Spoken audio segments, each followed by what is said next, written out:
And I just think most people still aren't ready for the fact that we probably get AGI within the decade. If you had enough of a supply side using this thing, you'd literally have an API key to the entire internet, right? Just being scraped for you at all times and fed into a model. There does hit a point, like the wealth inequality gap can only get so wide before you have just civil unrest, right?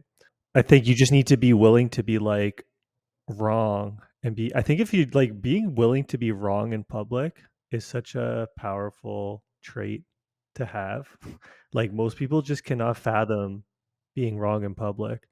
Nothing said on the Hivemind is a recommendation to buy or sell securities or tokens. This podcast is strictly for informational purposes only, and any views expressed by anyone on the show are solely our own opinions, not financial advice.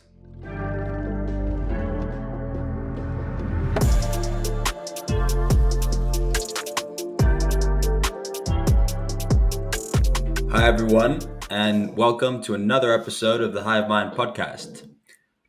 The goal of the podcast is to provide an inside look into what we like to call the Delphi Hivemind, bringing together some of our brightest minds from each of the divisions to share insights, alpha, and shit posts. Today with us, we have the regular crew, Ceteris, Duncan, and Jan. Jan has just returned from the All In Summit, so we're very curious to hear about how that was. I've only watched like the Elon talk, which I thought was pretty dope, but I'd love to hear about what it was like, Peter Thiel, and all of that. Yeah, no, it's a really strong collection of speakers. I'd say it's the best collection of speakers in a conference I've ever been to, just because of kind of like the pedigree. So yeah, you had Elon, JD Vance, Sergey Brin, Peter Thiel, Travis Kalanick, Megyn Kelly, Mark Benioff, and then you see that was from the founder side, and you also had like a senator from Arizona, Kirsten Sinema, who's kind of a Democrat who went independent. You had two kind of foremost experts on geopolitics, John Mersheimer and Jeff Sachs, who were professors, wrote a bunch of stuff. And one was kind of the advisor to Yeltsin and someone else. And I forget who else, but no, the really interesting perspectives on kind of geopolitics. You had the leading founders in the VTOL space, which is like vertical takeoff and landing. So in terms of flight, basically planes that have propellers attached to them, so they're kind of helicopters, but they're winged helicopters, so that you can get kind of the benefits of vertical takeoff and landing, but much better travel speed and energy efficiency.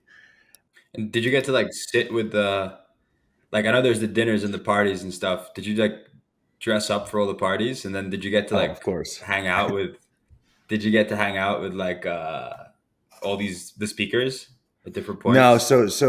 I think there were some areas they did really well, and then some other areas they left there's room for improvement. So last year they basically did a high and an expensive tier and a cheap tier, but the distinction was pretty underwhelming from what I gathered chatting with people. This time they just did one expensive tier. I think they might have invited slightly too many people. It wasn't stuffed by any means, but I think for the price tag, you kind of assumed a certain level of intimacy, and you didn't necessarily get that.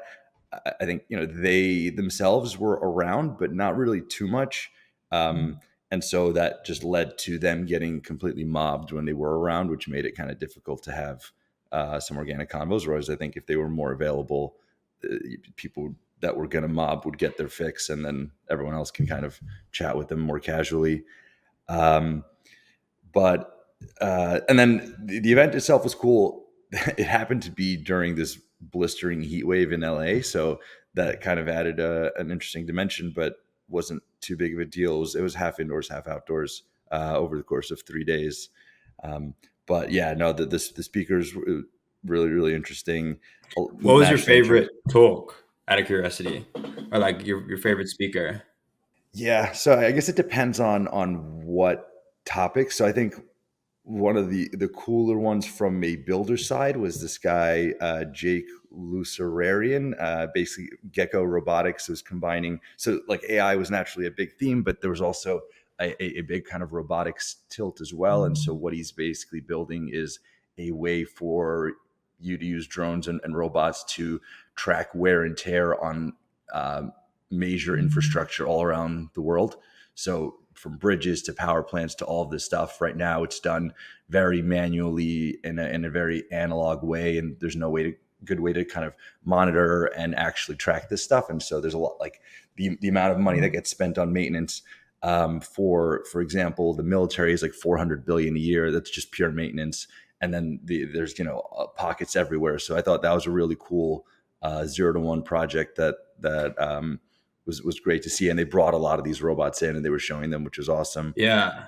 There's a lot of people working on like military tech and autonomous drones. Like I've seen a few crypto founders actually pivot to that. Like a few really smart crypto founders that I spoke to recently. I won't name names in case people think they're still working on on the project they're supposed to be working on. But yeah, they're kind of pivoting to that. Yeah, it's pretty cool. Yeah, Um, no, it made a lot of sense, and I think that the cost savings and prevention, because it's also for bridges, it's collapsing, so there's a lot of lives to be saved, and a lot of safety improvements on that front. Because right now it's he showed us how they're basically tracked now, and it's kind of a guy hanging off a cable, basically tapping this metal and listening to different sounds and trying to identify issues with the integrity that way. I thought Peter Thiel was really good. Megyn Kelly was really funny. Mark Benioff was really funny. But yeah, broadly it was a great conference. And yeah, I mean, it was good to see the besties as well. But no, yeah, really enjoyed it. I think it was a nice change of pace to go to a non-crypto conference. I don't remember the last time I've done that, so that was always fun. Crypto came up a couple times, more so from speakers. I think JD Vance actually brought it up a couple times.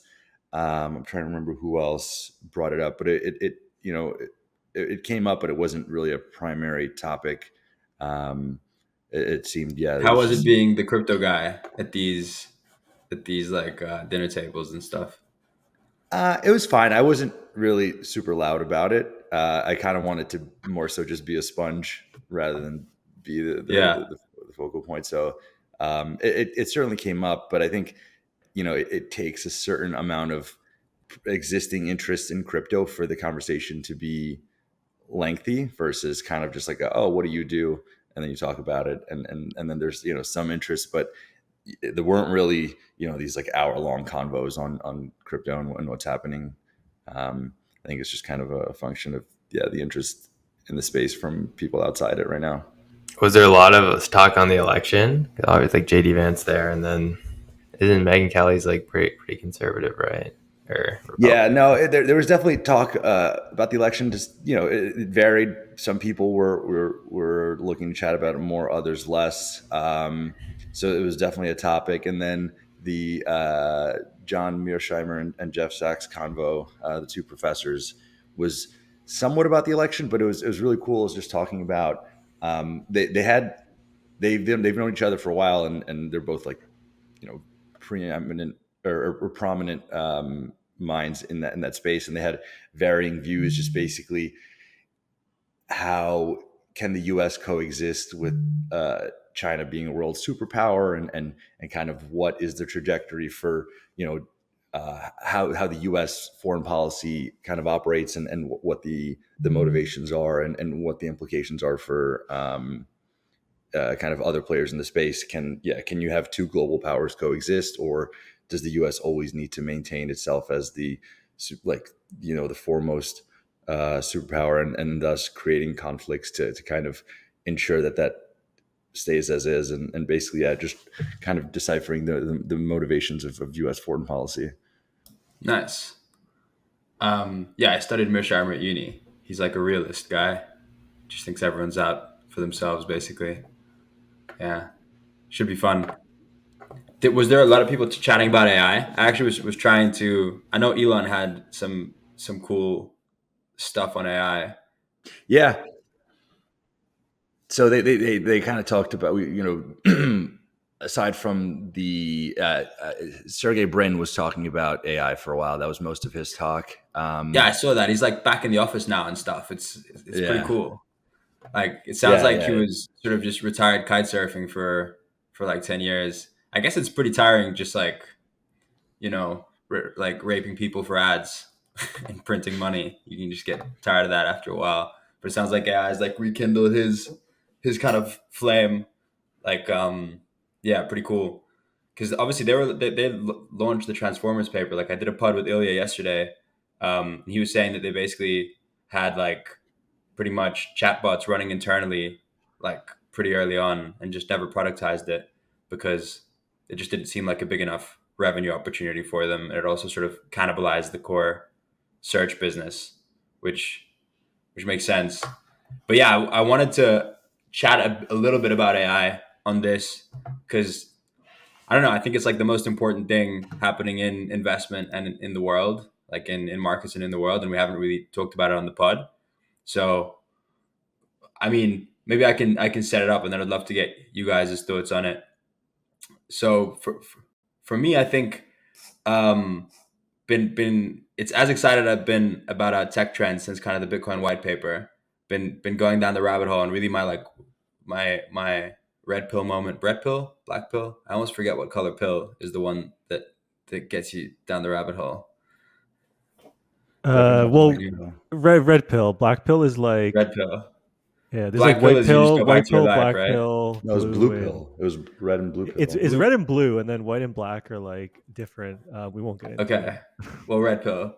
I got red pilled by the Ashbrenner um, situational awareness paper.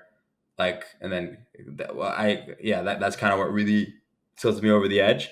And I just think most people still aren't ready for the fact that we probably get AGI within the decade. Um, like just based on the relationship between effective compute and the capabilities of AI and how much money is being plowed into compute.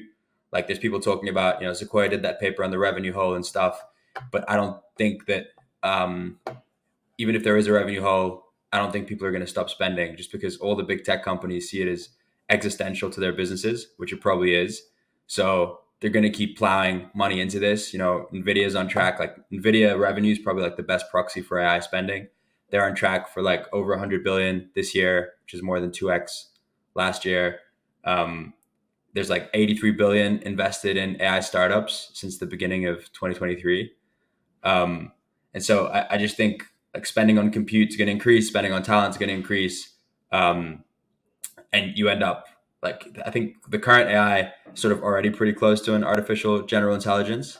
Like we just sort of passed the Turing test and no one, no one really cares. Like, um, and once you add agentic capabilities to it, like ability to use the internet, to make payments, to join chats, to join group calls, to get larger context windows on your company and stuff, I just think it like kind of changes everything. And then there's obviously like super intelligence on top. And the more AI researchers I talk to, like they're all pretty bullish on super intelligence, like which is the idea that once you get AGI, it can automate the job of an AI researcher. So you end up with self-improving AIs, like AIs improving AIs, and you go from basically there's like maybe 1,500 researchers at the top labs right now. You could go to like 100 million researchers that are like super powered, working 24 hours a day with, you know, um, with like the ability to run experiments, like keep millions of lines of code in their head as context and stuff like this. And then that's when stuff could get pretty crazy. And yeah, most of the AI researchers I talk to say that AI is already super useful for research. And there was that paper that came out yesterday that kind of corroborated this. And so then you have that, and then you stack like robots on top, like humanoid robots, which there's like Tesla's working on and Figure and a bunch of others. And I feel like you get to a world where the cost of labor just collapses to like asymptotes to just near zero, right? The cost of inference, basically, like the cost of cognitive labor goes to like the cost of inference, which is just like power, and the cost of physical labor will just like asymptote to raw materials, to the cost of raw materials. Just on that point, I think like in Pondering's report, I think he was saying it's like 50,000x of like a human brain, the amount of energy that you can like AI minds you can kind of run, the type of energy that powers one human brain today. So just like, yeah. Anyways, go on. Wait, Just like what? Yeah, it's If crazy. 50,000, say that again. the amount of like kilowatt, whatever energy measurement he was using to power one human brain, you can power like 50,000 AI agents in, some years from now. And so think about that. These things don't get tired. They don't need coffee. They don't need food. They don't sleep, right? It's like, Yeah, and it's kind of like it's weird what happens to the world. It's in some ways it's sort of like Marx's nightmare. Like I feel like labor just gets destroyed. Like there kind of is no labor, and obviously that's what people say about every technological revolution. But I do think this time is different. Like you basically have to compete with an AI that with a cost of inference, right? Like whatever job you're doing, accounting, legal, whatever, that's like your new competitor. I see the impact as like roughly the same as you take like billions of highly skilled 24-hour a day working immigrants into a random country, right? Like what happens to that country? It's like you'd see it's very bullish for capital, right? Like I think costs go way down. It's like highly deflationary. I think the cost of everything will just go way down.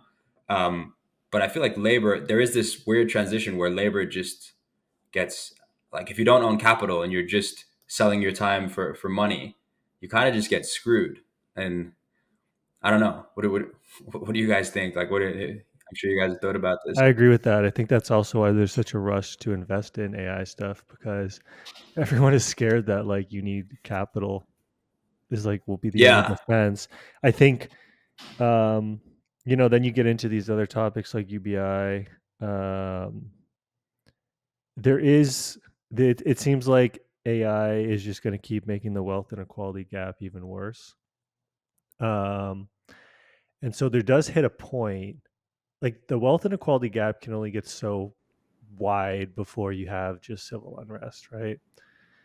And so I think like a lot of these policies that governments and like politicians are introducing these days, you're going to see them more and more.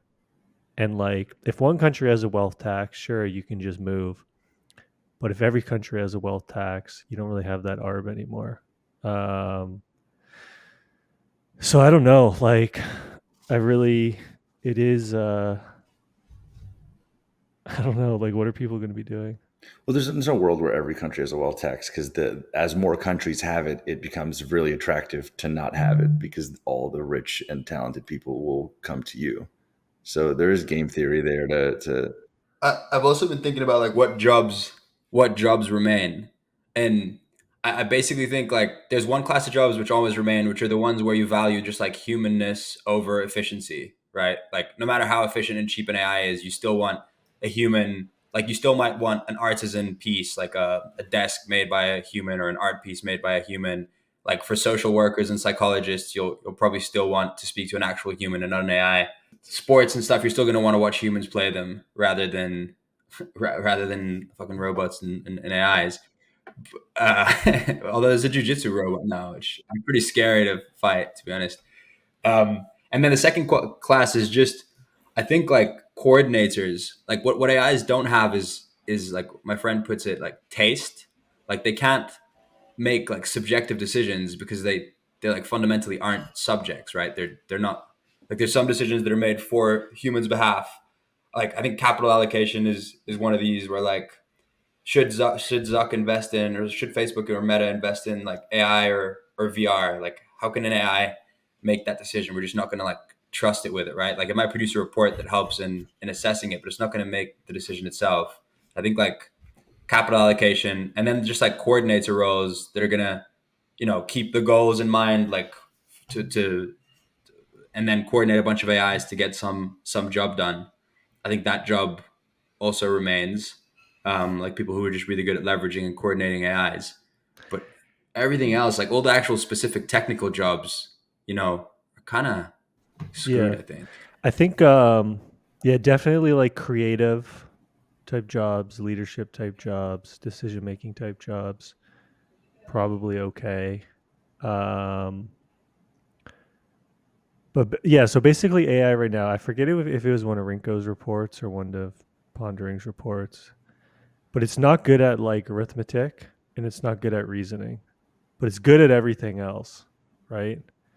Um, and so the arithmetic one seems like solvable, but I'm not an expert on that.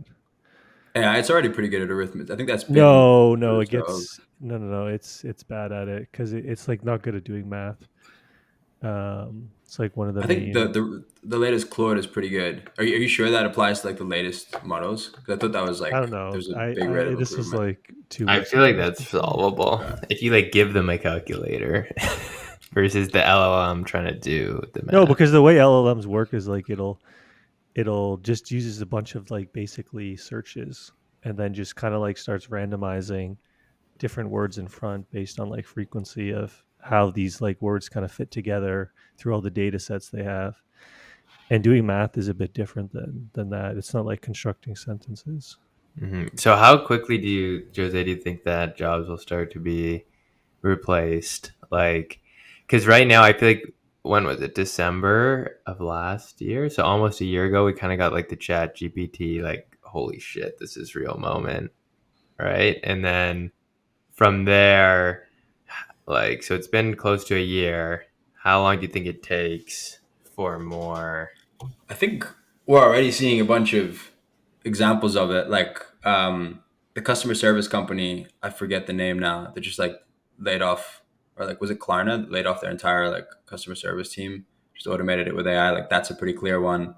Um, there's been like there was that tweet the other day about the company that replaced all its SaaS services with AI. I think you're kind of seeing it in big tech where they had like pretty big layoffs, but like the return on invested capital has stayed pretty much the same or improved. And I think that's just going to keep happening. I think we could have like just structurally higher unemployment going forward. Just basically deflation going forward. But obviously, I'm aware that people said this about every single other tech revolution. And somehow like we almost find things for humans to do. It just it does seem different to me. Well, so the question, right? It's because you have the industrial revolutions, people no longer working in factories or doing something else, and is it something where the next generation is going to be well equipped for new jobs, or will the immediately replaced population be able to, find a value add place for themselves in society where they can generate a wage? Yeah. I feel like it's like a velocity thing, like how quickly it changes. That's like where the deflationary shit gets scary. It's like, so Chat GPT came out. I just looked at it. It's not a year ago, 2 years ago. So let's say this like really ramps up in the next 3-4 years. Then like a bunch of people lose their job. Then there's massive deflation, deficits like get even worse, and then kind of that's where like the economy could really get screwed. But I feel like over time, people will find new Yeah. jobs, and it'll just be different things and more like creative or human like things. But it's AI is Yeah, hard I to pretty just don't creative know. think though. I don't I think think. people are naturally that creative. I think there are some people that are very creative, but I don't think this notion that people who are laid off are now just going to be able to go do creative things like that. I just don't see that Yeah. Well, what's AI optimistic bad view. at or won't be able to Well, do? because I mean, Well, it's I think also, it's if you think yeah. about who gets laid off, it's a combination of those who are underperforming and those who aren't really capable of enhancing their performance with AI, right? Because that's kind of going to be who is a 10x employee. It changes from what you can do directly versus how good you are at leveraging these tools to make yourself more productive. And so, like, so those that get laid off, like, I don't know, I'm not as optimistic on them being able to go do There's something. just a lot of people. There's just a Yeah, lot of humans. I That's think that's the people are that's the worry, right? So, yeah, what do you they're think? gonna UBI veg out happens? UBI, but like UBI, and they're not gonna go do creative things. I think they're just gonna go play video games or like, I think you need to try and like reskill people though, like have some UBI where they have to go and like learn how to use AI, learn because it's just going to be a tough century for for a lot of people if you're not gonna like learn to use AI. But even then, like you don't need I don't know. I think the main thing AI can't do is have judgment. Like we won't trust it to make important judgments for the foreseeable future. Like judgment, taste, intuition, whatever you want to call it. Everything from product to investment to these things. Like AIs are going to be inputs. They're going to be part of the process, but there's going to be a human like coordinating them and making the final call. I think on most things. But those humans are like that's the top like echelon of each job that you want that has the high judgment, right? And then there's a bunch of like just sort of um, like AIs under them that can replace most of the hard work that's being done. And those people, I struggle to see what Well, how you did you find. see Sam's that the results of that study that came out on UBI too, where Yeah, it just not it's kind of bullish. what you'd expect. Basically they did this 2-year analysis where they gave some people, I forget the exact numbers, but it was like $1,000 extra. The people that were earning between 30 and 40K, they gave some of them $1,000 post tax a month, and then others like $50 or something. And those that got the 1,000 ended up having much lower salaries after a couple more years than those that had the 50. And then you kind of And their expect that happiness they're also reverted to baseline after a year. right. Like it And increased for the and first also year and like then reverted to baseline. and their economics were kind of what you'd expect, where initially there was some additional money in their bank account, but then it all kind of went towards discretionary spend, and they were no better off. But yeah, like Zay mentioned, unhappier. But I think the biggest takeaway was the motivation was killed, right? Like those that got less money ended up working harder in their jobs and had a higher salary than those that got the initial bump up front. Yeah, Where was that study from, or when? I'll Sam Altman find it and sponsored send it. it. Yeah, it's a Um, if you Google it, it'll come up. It was like the biggest UBI study. Cool. yeah, I wonder if we want to move to like how you're thinking about investing, how people think about investing in AI, because yeah, the way I'm thinking about it is like there's sort of like two possible worlds in my mind. In one of them, open source AI keeps up with closed source, and like we have models that are within at least like a generation, like open source models that are at least within one generation of like the best closed source models. And then we have a world where that doesn't happen, and closed source models just race ahead, and you have these like vertically integrated big tech companies that literally just own the entire stack and have like a level of like a level of domination over just because everyone's going to be using these things, I right? think you know what I think um a counterpoint to like that is just the natural incentive that crypto's so good at, that if you're like a cracked founder, you can actually like launch some project with a token, and um sure, you can create something and then go sell it to like Meta, Google, make a bunch of money, and then chill. But you actually still have more upside, I think, if you create like some protocol that ends up doing yeah, well. So I think like that's the one thing, is that the incentives are still there in but crypto. if you don't have open source models, like if the closed source models are just so much better, it's just hard to create a compelling product. Like because you don't have the like no one's gonna have the money to train these models. Like the next generation of models are gonna cost like 50 bill.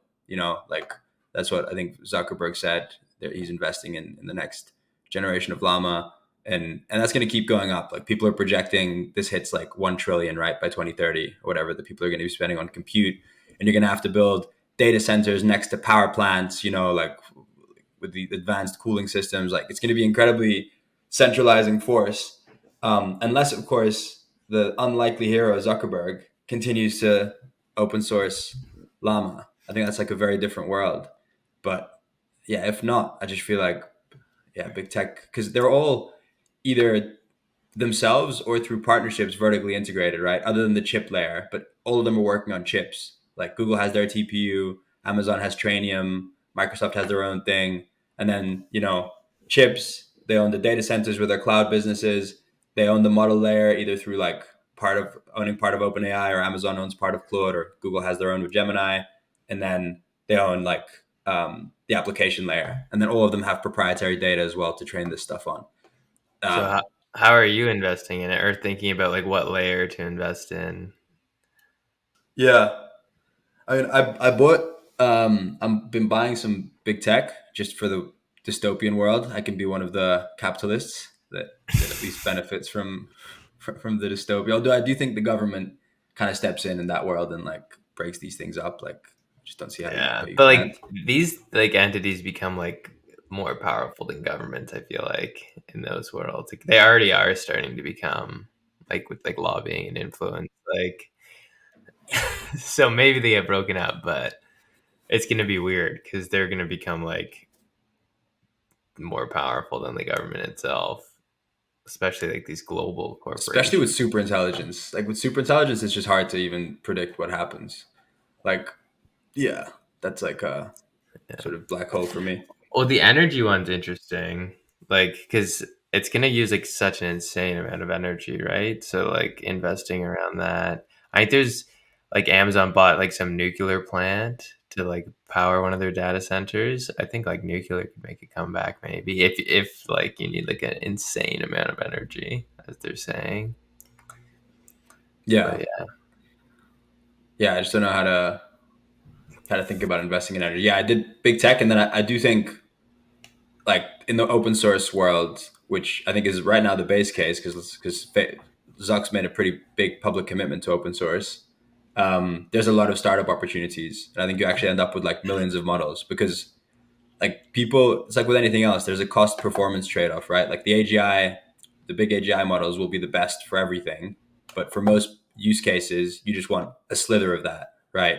Whether it's image recognition or booking flights or writing essays or whatever, there's going to be specialized models for those that are much smaller and much cheaper, and you're going to want to pay for the maximum. You're going to want to like get the cheapest, like for a given performance, the cheapest that you can get it, right? And so that's like I think a millions of models world with like aggregation layers and like some verticalized models and stuff like that. And I think there's a lot of startup opportunities there, and also crypto AI opportunities too.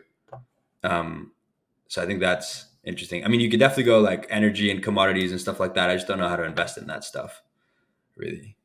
What have you guys been doing, or have you not? I don't have any. Do I? Let me think.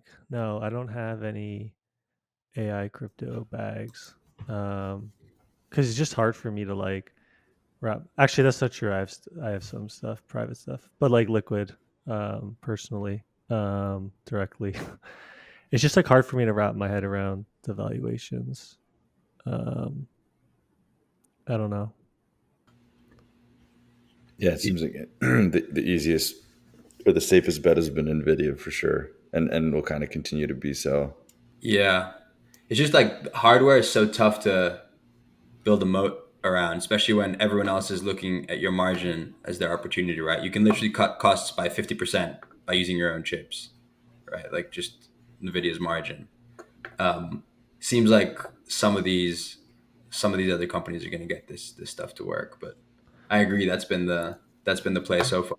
I did see people were trying to get cute like half a year to a year ago about picking Intel over Nvidia, and then Intel just Yeah. totally shit the bed, and Nvidia it's like still top dog. So yeah, like for me, it's an area I own Nvidia through the index funds. I don't have um yeah uh I don't have direct AI stuff. I'm like personally buying.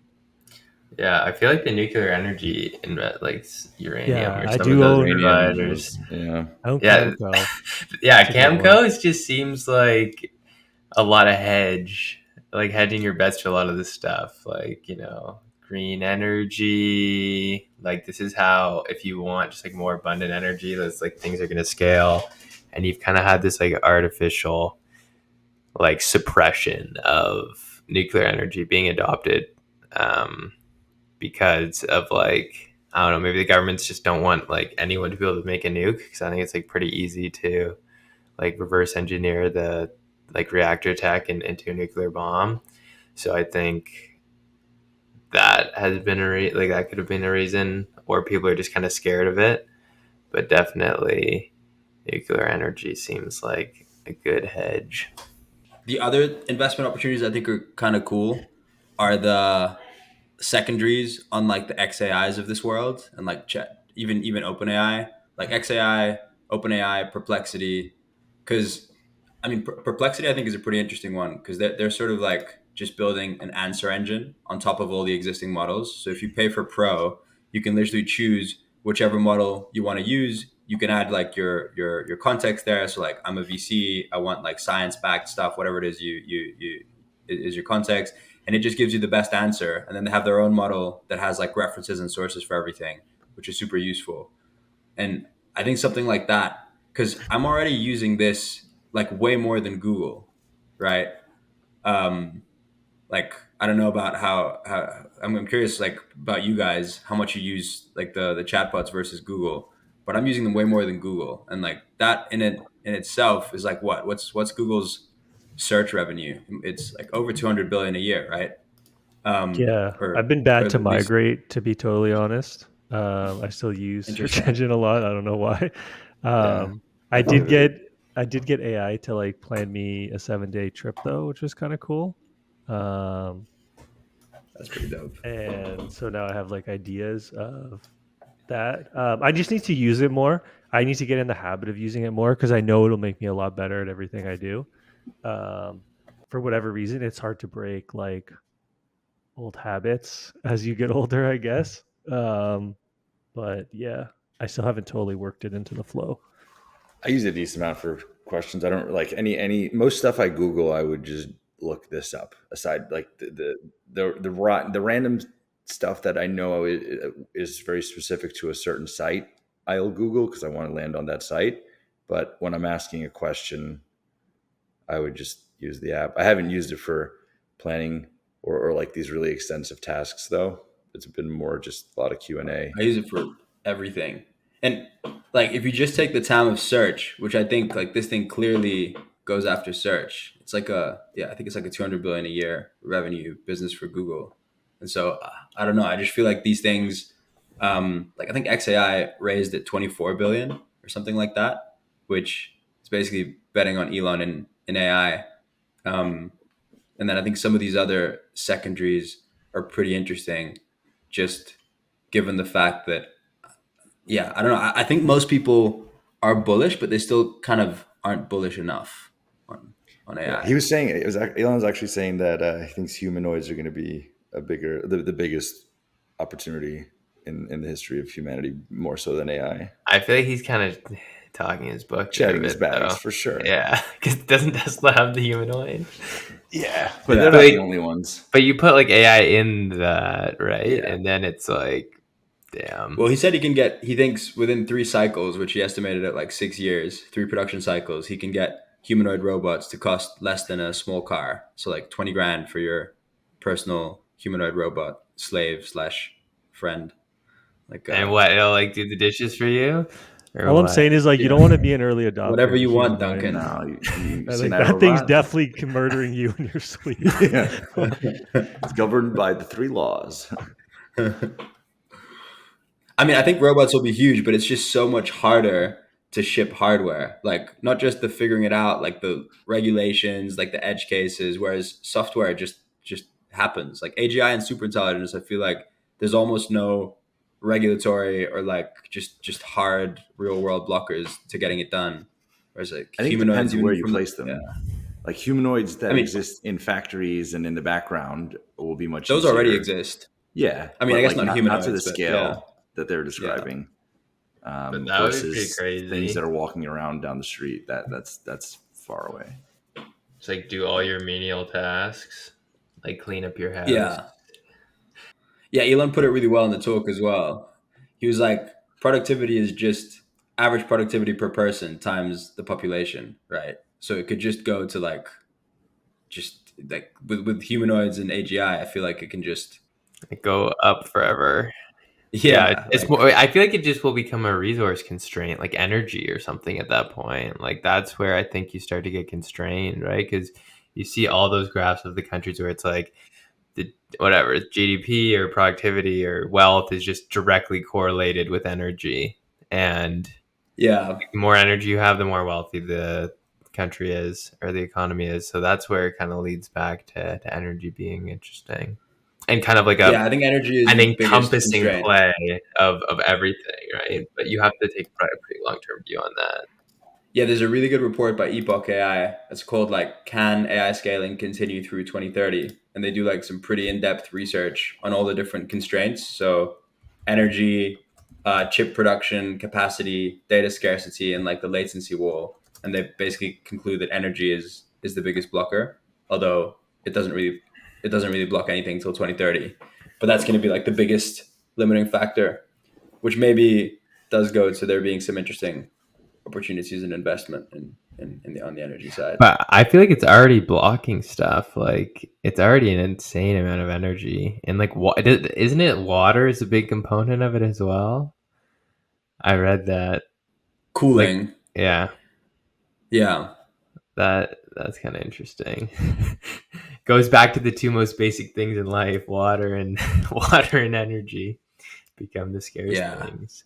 But yeah, like if you were to think like productivity just like 10x's from here, like the constraints would probably be on like the commodity physical level, energy level, like in the real world rather than something else. yeah. Energy becomes the unit of account, I guess, the store of value, whatever.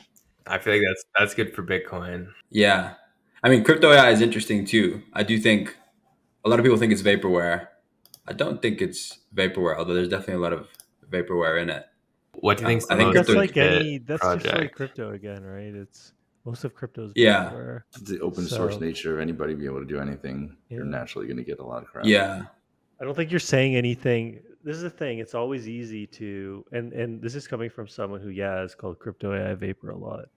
It's always easy to just like say that something new is vapor because you're going to be right on like 90+% of what you're saying, right? And yeah, so you're always going to have things go back to and be like, see, I was right.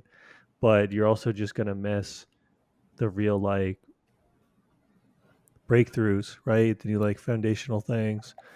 So yeah, I think you just need to be willing to be like wrong and be, I think if you like being willing to be wrong in public is such a powerful trait to have. Like most people just yeah, cannot fathom being wrong in public and saying something where there's so many things I've said where I look back in 2 years, I was like, wow, that was so dumb. But like I think that that's the only way that you really are going to stay at like the forefront of stuff, you know? yeah. I agree. Yeah. Um, the most interesting bits I think of crypto AI that if I had to pick is, I mean, I think censorship resistance just makes sense. Like if artificial intelligence becomes the most important intelligence becomes like the most important resource, then there's going to be demand for intelligence that sits outside the system, just as there's demand for like money that sits outside the system. Like, but that's very abstract, right? I think the biggest kind of real thing that's interesting is this idea of crypto as the open permissionless API for AI agents.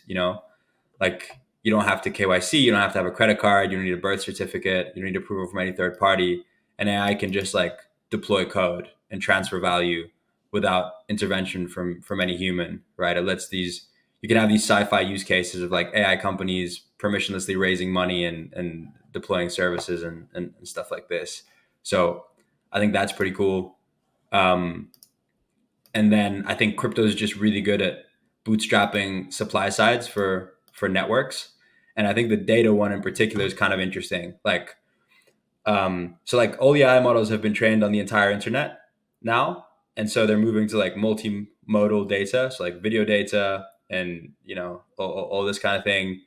Um, and obviously OpenAI is making deals with like New York Times and Reddit to have an API key, so they have fresh data all the time, and they can train on that. And I do think there's going to be interesting ways that crypto can coordinate networks to like give you proprietary data. Like Hivemapper, I think is an interesting example, right? They've mapped, I think, like a quarter of the world now. Like it seems like having that live dash cam data all the time is going to be pretty valuable to something. Um, and in the same way, like there's a lot of people that have valuable data, but they don't. Maybe they're not big enough to like coordinate a deal with OpenAI or whoever. Seems like data marketplaces could come into their own too here. Um, but I do think like data collection and like the data layer is one of the most interesting of the crypto AI stack. Like and where you could have most value. Like I think Grass, it's a portfolio company of ours, is super cool. Just like uses your spare bandwidth to scrape the internet, right? So instead of these companies having to do their own scraping, you could just, if you had enough of a supply side using this thing, you'd literally have an API key to the entire internet, right? Just being scraped for you at all times and fed into a model. I think that's pretty sick. Yeah. And then there's like the decentralized training and stuff, but those are just harder. It just seems far away. Some of these other ones. What are the, so other than Grass, what are the other current crypto projects that are doing interesting things that you think? I mean, I think Naus is one of the smartest teams in the space. They're doing a bunch of stuff like across the stack. They had like a pretty competitive open source model called Hermes, and then they just came up with like this way to like minimize latency so you can do decentralized training, like distributed training. Which, yeah, distributed training is kind of like the holy grail, but because I mean, the benefit is that you could theoretically, and this has always been a theoretical benefit, like tap into the lowest marginal cost of compute anywhere in the world, right? Whether it's someone's MacBook or something like this. And the drawbacks are just that, these big tech companies are spending like billions of dollars designing data centers to be like fully optimized, and there's huge latency issues to training and stuff. So it just seems like it's not going to happen anytime soon to me, but I'm definitely not an expert. Like, I could be wrong. And also, like, the people that have the money have no incentive to like make this happen. Really, um, yeah. So that one's interesting. I think Sentient's pretty interesting. I think there's a lot of cool stuff happening. It's just like very early. Um, yeah, it's just super early. You guys looked at anything in crypto AI? I know, ceteris, you haven't been the most bullish historically. I've read these reports, Pondering's reports, which are amazing. And by the Yeah, way, shout out to Pondering. we're doing like a crypto AI month in starting like mid October. These reports, the first one is like unlocked and free right now, but we're gonna do like a bunch of stuff around, like infrastructure, middleware, application layer. So definitely be on the lookout for that coming up. But I've read all these reports 3 times each, and they're just like packed with info. But I still find it like it just seems like you really have to take a leap of faith on the amount of like money, I guess, a lot of these projects will end up making, because evaluations are like very much priced in like a lot in the future. But I mean, hey, Yeah, man, I have that chart thing that I do where I go see like how coins have performed like by each sector and stuff, and the AI ones continue to actually be like less shitty than everything else. It's like they're not terrible, which is saying a lot, I think, in this market environment. Yeah. Is there anything about crypto we haven't really I know talked it Yeah. looks about like crypto. EBTC is about to go under 04. To be honest, it's at 04024. Is that an all-time low? No, but it's like it hasn't been under this since like April of 21. Oh, okay. Well, Um, all-time low for this cycle. oh yeah, all-time low for this cycle. I don't know. God. You I had that mean, thing you want to talk about on rollups, the post you made on well, rollups not too. it's kind of just starting to think like, obviously, yeah, I've been like bullish Solana over the past year. And a part of that thesis was just like I thought they'd get a lot more like financial activity, a lot more like fundamental revenue and all this stuff.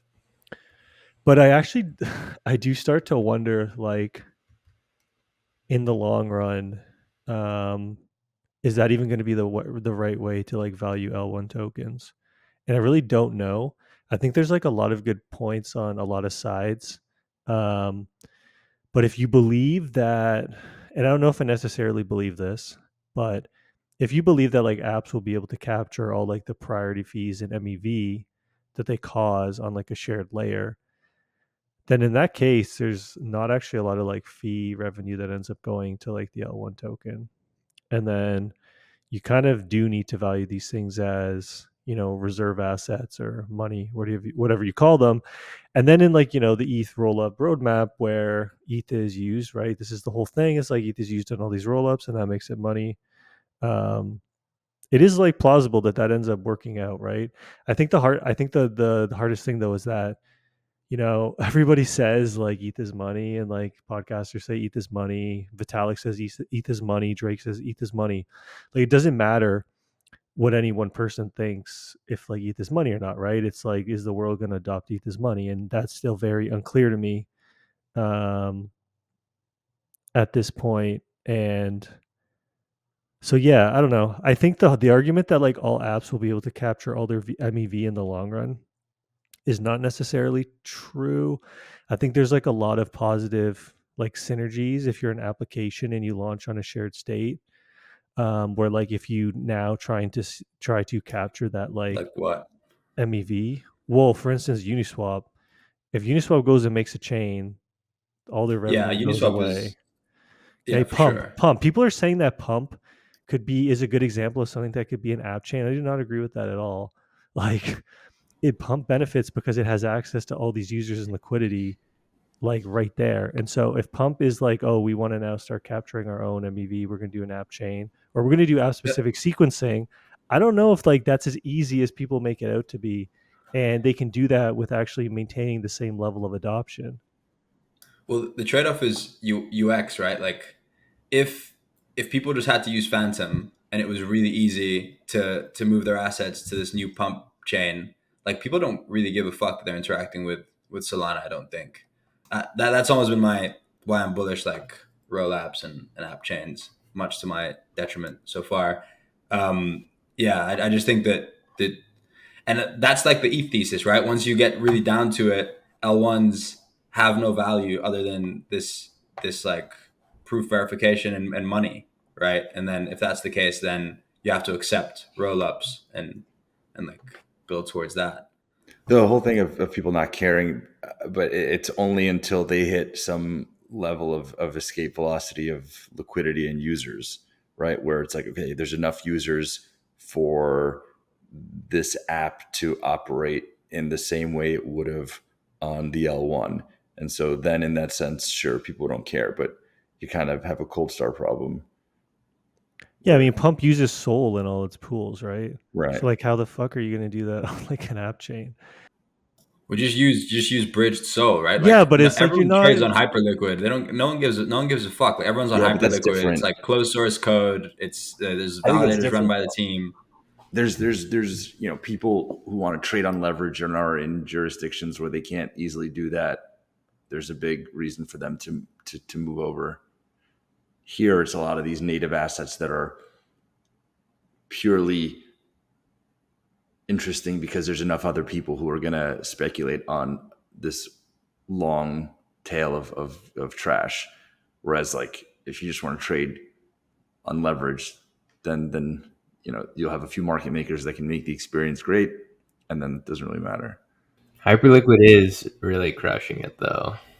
They I'm So do you for think? Hyperliquid. Yeah, I I mean, know, but so it's just like pretty crazy. I feel like everyone is that could talking be a about it. good. Yeah, well, I'm just looking at this volume chart. Oh god, I But do you can't think really this is going to see. stay after TG? This is what I was trying to say. Yeah, because they had a month here. I'll show it. I'll send. I need to pull up a chart, but basically they paused their point season for May, and like volume barely dropped. So like if you go look at Hyperliquid throughout May, like season 1 points ended, they had like a month of no points, and then season 2 started, and their volume like dropped a bit, but like it was still pretty significant. I think they've kind of reached and they've moved a lot of distributing points from like perp trading to their spot trading.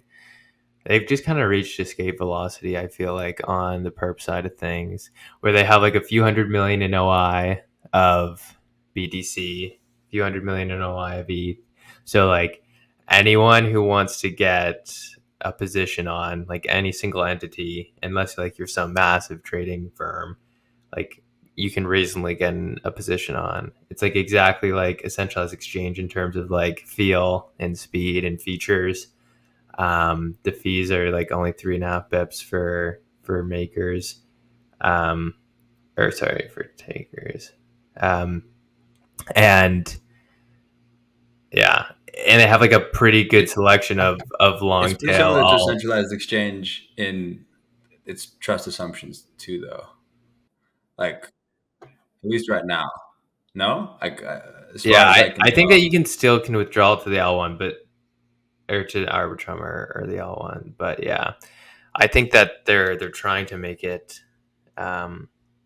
like its own app chain, right? Like parallelized EVM L1, and they've already had like if they can do that and migrate all of this liquidity I over, mean, yeah, that would it's be just pretty the impressive. nodes are closed source. Run like Mert had a good post today about Hyperliquid, um, kind of repeating things that Yeah, everyone knows but it's doesn't just care like about. way But easier to go from like that to like decentralized and like start decentralized and actually get traction. Like they're just yeah, killing. They have like over 50% of the perp dex volume now, and it's by yeah, far it's the wild. best one I've used, and I've used like basically all of them. And like fully self-funded. Yeah, Yeah, no no VC. revenue either, other than liquidating you sometimes. Um, but Vaults are big too. Big product. speaking of starting centralized and making a lot of money, what about Robit? Is that we're having a little Robit season maybe on? Anson started chilling it on Twitter the other day. Sellers are exhausted. Yeah, no, I mean, it's continued burn another like 20 something percent of supply since all time high. Just patiently waiting. Yeah, then we'll see if the front assured sponsorship on Southampton Premier League team starts paying off too. But it's funny. It's like those things. It's hard to you'd hope there's some immediate benefit, but I think it's mostly like brand and recognition.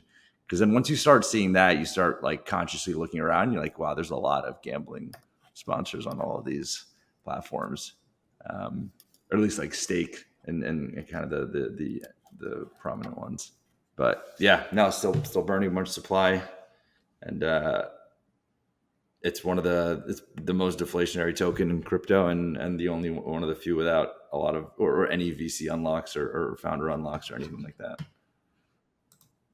Yeah, I guess like lastly, Billy, we should wrap this up soon. We got like breakpoint and token next week, so you'll probably see. And I'd imagine that like Sol will be pretty volatile going into that. I think the only talks people care about are like the 3 Fire Dancer talks, as like in respect to Sol price. Um, those are on the 20th and 21st Singapore time.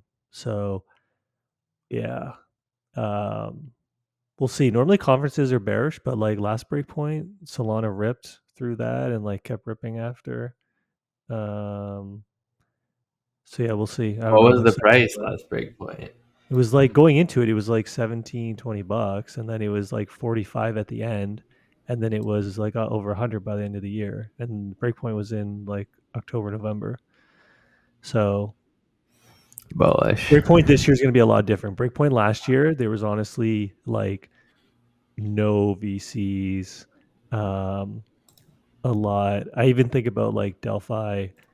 It was like me, Rinko, and Golding. There's three of us. And this year we got like massive crew. So, and I think a lot of, uh, people are like that. So it'll definitely be different from last year's, but yeah. Yeah. Maybe last thing, we're doing we just announced we're going to do a crypto AI accelerator with Nair. So that's pretty exciting. Recorded a pod with him yesterday. That was pretty good. That guy's super smart. Obviously, he's actually been like in AI since he was 10 years old, basically, and was a co-author on the original Transformers paper. So that's going out, and then we also released our Delphi Labs sort of crypto AI thesis, which the idea is like it's not really philosophical, although I think we all know there are strong philosophical reasons for why crypto AI is good for the world, or at least not having vertically integrated platforms good for the world. We focus mainly on the the actual substance of like what is it about crypto that enables you to make better AI products or ones that you can make without it, and kind of go through the stack and what we can do with each one. So yeah, if you're a crypto AI builder, please apply. All the links are going to be on my Twitter, and see you all at 2029. All right. I think that wraps it up, right? Yeah. All right. Cheers, See you, guys. Hopefully the crypto market's more interesting next week or in 2 weeks. Get some more life. Yeah.